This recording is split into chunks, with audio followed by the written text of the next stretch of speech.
সামনে আমরা আমাদের নেতৃত্ব বাছাই করব, যোগ্য নেতৃত্ব বাছাই করব, এমনকি এই প্রত্যয় ব্যয় করব যদি এই বাংলাদেশে সে যাই হোক না কেন অন্যায়ের রাজ্য যদি কেউ কায়েম করতে চায় আমার নেতার বিরুদ্ধে আমাকেই অস্ত্র ধরতে হবে। ঠিক কিনা বলেন? এই সাহস নিয়ে থাকতে হবে, এই সাহস নিয়ে ভোট দিতে হবে। কারণ আমরা মুসলিম প্রিয়, আমাদের কোরআন আছে, আমাদের হাদিস আছে, আমাদের একটা জীবন আছে দুনিয়া, আর একটা জীবনের নাম কি বলেন? আখিরাত। আমরা আখিরাতের কান্ডারি, দুনিয়া কেউ চিরস্থায়ী নয়।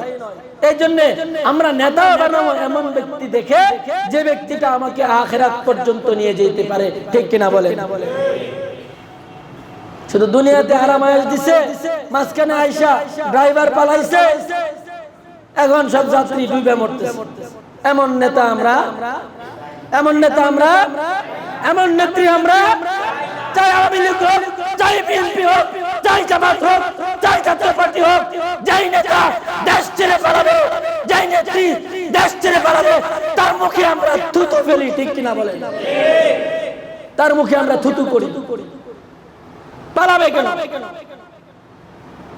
যারা আওয়ামী লীগ করতেন তারা কি আমাদের ভাই নয়?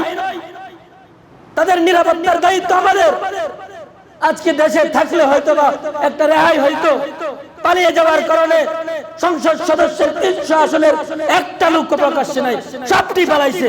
তাদের পালানোর কারণে আমার আপনার চাচাতো ভাই, আমার আপনার মামাতো ভাই, আমার আপনার চাচা প্রকাশ্যে বের হতে পারছে না।